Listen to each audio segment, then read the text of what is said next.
Gampang untuk percaya bahwa Tuhan itu ada. Ya gampang. Waktu masih anak-anak, setiap anak diajak, mari kita berdoa kepada Tuhan. Gak ada yang tanya, Tuhan kok gak kelihatan? Tidak ada. Nanti pada waktu dia bertumbuh lebih besar, dia mungkin bertanya. Tapi pada waktu dia umur 2 tahun, 3 tahun, kita ajak berdoa, dia percaya saja. Tetapi kita yang dewasa, beriman, percaya kepada Tuhan, kadang-kadang itu tidak mudah. Ada orang lain sudah percaya, kok aku belum bisa? Ketika saya berumur 17 tahun, teman-teman saya sudah percaya Tuhan Yesus lebih dahulu. Mereka bilang, kami mengalami kelahiran kembali, diperbaharui oleh Tuhan, hati senang sekali. Saya bilang, aku tidak mengerti. Terima Yesus, kamu bilang, bagaimana terima Yesus? Saya adalah termasuk orang terakhir yang menerima Tuhan. Tidak gampang untuk saya. Hari ini kita mau melihat sebuah kisah tentang Thomas. Itu suatu nama yang paten. Kalau orang dengar nama Thomas, Thomas orang yang skeptis, yang nggak gampang percaya, banyak keraguan. Karena murid-murid Tuhan yang lain percaya Tuhan Yesus bangkit, tapi Thomas bilang, sebelum aku dengan jariku sendiri, aku cucukkan ke dalam telapak tangannya luka bekas paku itu, dan dengan tanganku aku meraba dan memasukkan jari-jari ke lubang bekas tombak, aku tidak akan percaya. Thomas orang yang skeptis. Temperamennya memang melankolis, pemurung, banyak sedih, dan nekat. Di dalam Yohanes pasal 6, Yohanes 14 maksud saya, murid-murid Tuhan katakan, mari kita ke Yerusalem. Yohanes 11 maksud saya. Waktu itu murid-murid lain berkata, baru kemarin mereka mau merajam batu kepadamu, masa mau kembali ke sana lagi? Tapi Thomas berkata, marilah kita pergi bersama dengan dia, dan mati juga bersama-sama dengan dia. Orangnya nekat. Begitulah Thomas. Di sini murid-murid lain sudah sukacita karena Tuhan Yesus bangkit. Mereka lihat, tapi Thomas tidak percaya. Dalam kasus Thomas, mengapa Thomas ragu-ragu akan kebangkitan Tuhan? Saudara, mari kita belajar satu hal yang penting. Bukan hanya karena sifatnya yang skeptis, tetapi yang terutama adalah karena Thomas, Alkitab mengatakan, tidak bersama-sama dengan murid-murid yang lain ketika Tuhan Yesus datang menampakkan diri. Tuhan Yesus menampakkan diri kepada murid-murid sesudah dia bangkit. Pada hari apa? Tertahu? Pada hari apa? Bukan hari Kamis malam Jumat Kliwon, bukan. Pada hari apa?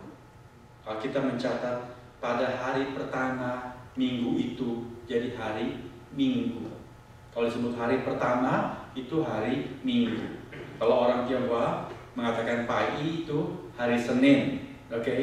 Keliru. Hari pertama adalah hari Minggu. Di sini kita mendapat satu kebenaran yang sangat indah sekali, bahwa Tuhan Yesus mengistimewakan hari Minggu. Sebab dia bangkit pada hari Minggu, pada hari pertama pekan yang baru.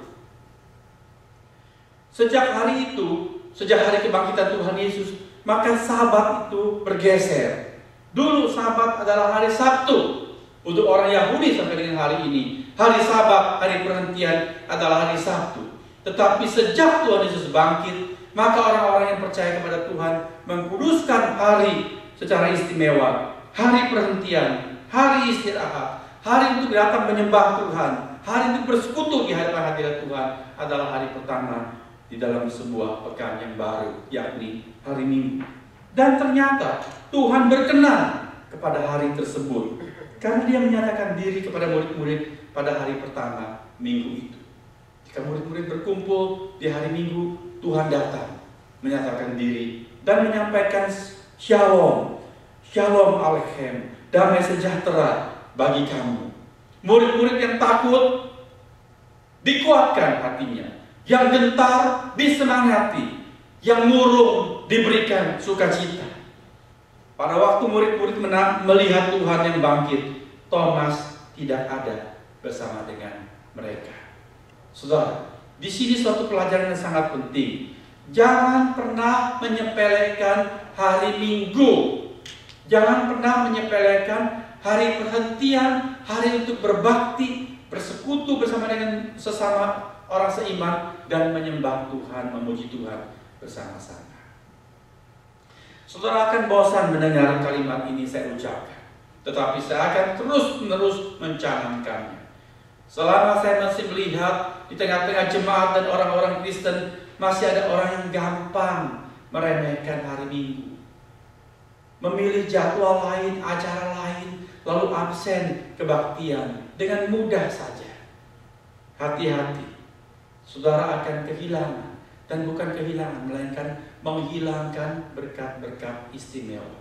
Sebab berkat yang ada pada hari Minggu tersebut tidak mustahil Tuhan tidak ulang di hari Minggu yang lain. Bukan? Saya sudah pernah jelaskan khotbah hari ini, Yohanes 20 ayat 24-29, minggu depan tidak dikhotbahkan lagi. Jadi kebenaran-kebenaran yang kita pelajari dari bagian firman Tuhan ini tidak akan dicerahkan pada minggu yang akan datang atau minggu-minggu yang lain.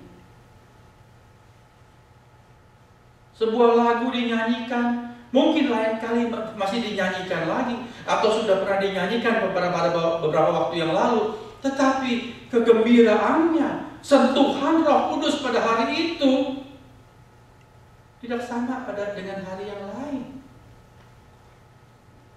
Hari ini sebuah kalimat saudara nyanyikan, dia menyentuh perasaan saudara. Lain kali belum tentu sama. Roh Kudus memberikan berkat istimewa pada hari yang tertentu, satu kesempatan untuk satu kesempatan.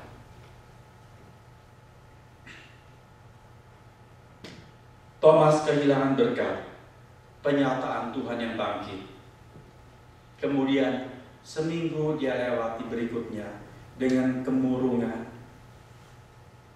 dengan kesedihan, karena dia mempunyai konsep masih tetap Tuhan Yesus yang mati, Tuhan Yesus yang gagal, sia-sia mengikut Tuhan, sia-sia semua pengorbanannya. Sementara murid-murid lain melewati hari-hari itu sudah dengan iman yang diperbaharui, dengan sukacita yang dibangkitkan di dalam hati mereka. Thomas kehilangan berkat karena dia melewati satu hari Minggu. Tetapi yang kita bersyukur adalah bahwa Thomas tidak tinggal dengan keraguannya. Memang dia masih ragu, tetapi dia tidak mempertahankan keadaannya begitu saja. Dia mengusahakan satu follow up, tidak lanjut. Dia berusaha mencari. Marilah kita belajar dari Thomas. Yang pertama, bila saudara ragu, bila saudara gelisah, bila saudara sangsi, bila saudara bimbang, jujurlah, ungkapkan kepada Tuhan dan kepada saudara seiman. Bila saudara mempunyai pergumulan, saudara boleh share. Bila saudara sedang lemah, bila saudara merasa aku ingin mundur, boleh beritahukan kepada teman yang lain. Bukan untuk menyeret orang lain mundur, tapi supaya orang lain mendoakan saudara. Tolong doakan, aku sedang bingung, aku ragu, aku lemah, aku ingin mundur. Kitab Pengkhotbah mengatakan 2 lebih baik daripada 1. Sebab kalau yang satu jatuh, ada yang lain yang mengangkat. Why? Kalau seorang cuma sendirian, lalu dia jatuh, tidak ada yang bantu dia. Satu kereta ditarik oleh 2 kuda, lebih baik dari 1 kereta ditarik oleh 1 kuda. Mengapa? Karena kalau yang satu sudah capek, yang lain belum. Yang belum ini lari terus, yang satu kemudian ikut, akhirnya kuat lagi. Begitulah juga dalam persekutuan orang percaya. Jujurlah dan sharekan pergumulan dan perasaan-perasaan kita. Tetapi yang kedua, bukan mau tetap tinggal begitu. Thomas baiknya itu tidak ngeyel. Murid-murid bilang, kami sudah melihat Tuhan. Thomas bilang, gua nggak percaya. Tapi minggu depan dia mau datang. Murid-murid bilang, Tuhan menyatakan diri kepada kami ketika kami berdoa. Bersama-sama bersekutu. Thomas mau datang pada minggu yang berikutnya. Dan saudara lihat sekali lagi, Tuhan Yesus datang ke tengah-tengah mereka